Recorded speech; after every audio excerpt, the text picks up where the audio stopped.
Welcome to JKT BMX TV.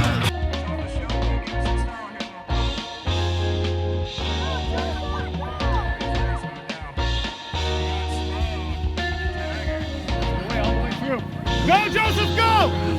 There we go.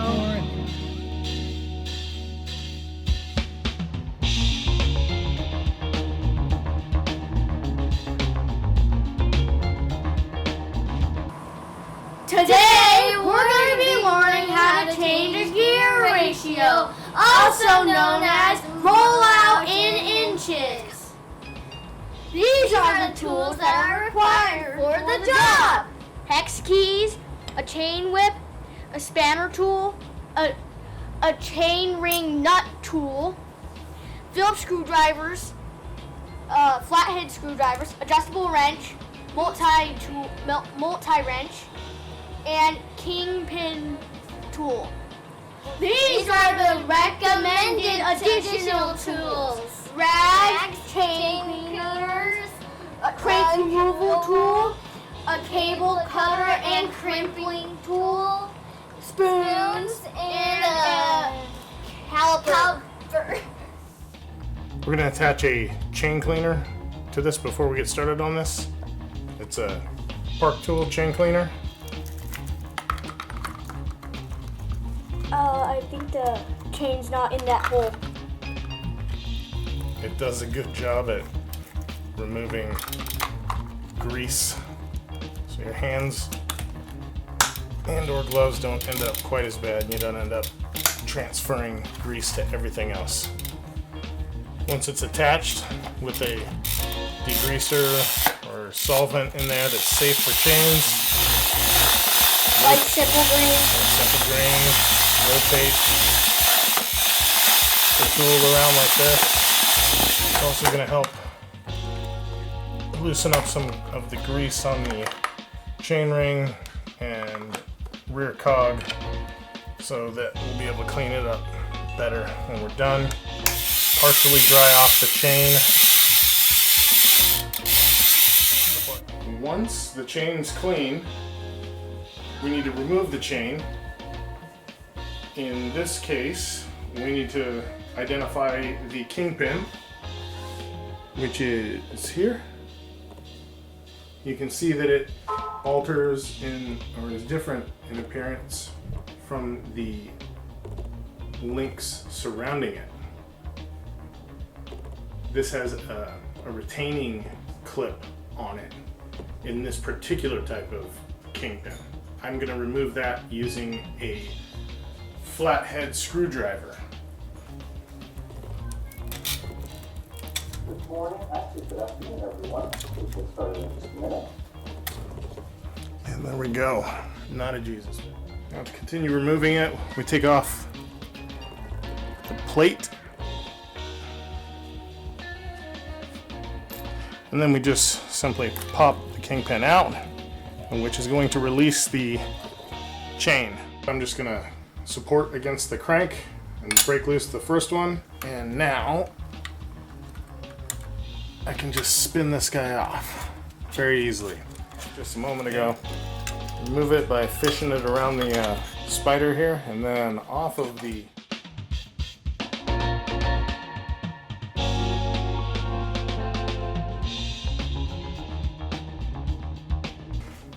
Now that I'm out of the new chain ring, slowly spin this in and then cinch it down. And right at the end here, I'm going to grab a tooth that's close to this and give it a little tug towards the crank, and that bolt is nice and tight. Hex key. Can you see that? Key goes right there. Then I just counterclockwise that, loosen it up. I do the same to the other side. The next thing we need to do is release the brake. It's a quick release setup, so we just press in on both sides of the brake caliper and pull the brake cable over and release. You can just pull it out of the dropouts. I'm gonna relieve a little bit of pressure by picking it up. Boom, and there we go. Wheel is out. So there's the rear cog. That's our target. We have to change this so that we get the correct front and rear tooth count. As we recall from earlier, the front chainring was changed to a 37 tooth, and in the rear is going to be changed to a 15 tooth. It's going to give me a rollout inch or gear inch count of about 54.60 with the Maxxis DTX 20 by inch and an eighth tires. So here we go. Chain whip has been applied. I'm going to let this focus, and this is the tool we're going to be using. You can see the spline on it aligns correctly with this spline. Pull on this, boom, breaks loose, great.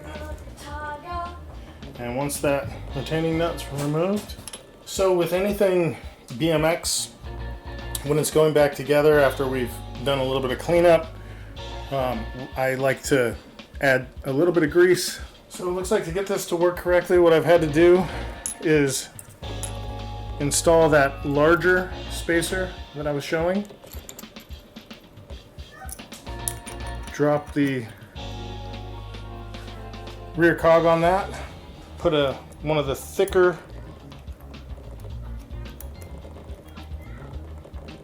outside shims. And then I'm going to put another thin outside shim on there. And that's going to give me just enough space, or should give me just enough space to cinch this down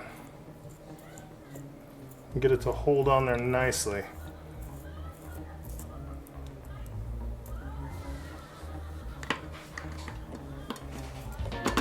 Get the center up and give it a good turn. We can see here there's no movement, no in and out movement on that. It's nice and secure. Okay, I'm going to go ahead and mount the rear wheel into the dropouts and spin these chain tensioners around. I'm going to hand tight these the best I can, and then I'm going to spin the last portion of this down and not get it too snug so that it won't move, but just snugged up a little bit. Same with the other side. Now I've threaded the chain back around and am going to hook the kingpin in. There we go. Kingpin is hooked. However, we can see that we have a huge amount of slack in there, and we have to take that slack out so that they can that the chain doesn't fly off during racing. I think the chain is adjusted correctly. I think we'll be able to take this slack out with the chain tensioners. I'm going to go ahead and put the outer plate on the kingpin assembly, and then I'm going to take this retaining clip, put it on there, then I'm going to push the rear end of it with a flathead screwdriver and just snap it into place just like that. So now what I'm going to do is adjust the rear chain tensioners to correct that tensioning issue. What I'm going to do now is go counterclock, half a turn on each side, and I'm going to squeeze the chain a bit to bring it in. Tap on the back here. You can see here at the tightest spot, I'm still not at that ½ inch. However, when I get back here to the midpoint, I'm definitely over the ½ inch. So I'm gonna have to make a judgment call on that. What do I do? Maybe turn about an eighth off and live with too much slack in one portion. So let's go about an eighth of a turn on both sides. Now that feels really smooth, and let's see, my tight point here, I'm under 1/2 inch deflection. At my loose point, I'm going to be sloppy over 1/2 inch. So I think I'm just going to have to live with that. That's kind of the nature of the beast. It's really good. The last thing I'm going to have to worry about is right down here. That's going to be the alignment of the brakes, how they line up on the rim there. And as we can see from the camera there, that the pad is lining up right over the top of the anodizing on that rim, and that is not at all where we want it to be. So using again a hex key, I was able to loosen that, and then by having somebody squeeze the brakes, and so I could see where the exact contact points were, I then resecured the nut with pressure applied to it so that those hemispherical washers line up correctly, so I don't have the inside, the outside, or the front or the back of the pad touching too soon. Also, I had to make sure that we don't adjust it such that the pad rides against the sidewall of the tire. So if it does that for a couple of pulls on that brake, and you will blow that tire apart. And while normally that would be bad, right now with the supply chain issues that are going on with all biking, BMX in particular, coming up with a new set of tires and tubes could be an issue.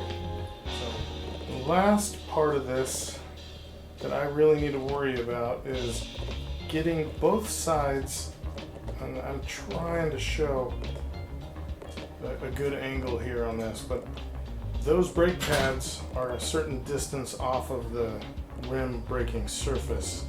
Now, what I need to do is adjust that so both sides are approximately the same distance off, so when the rider pulls the brake lever, that you get a uniform stop.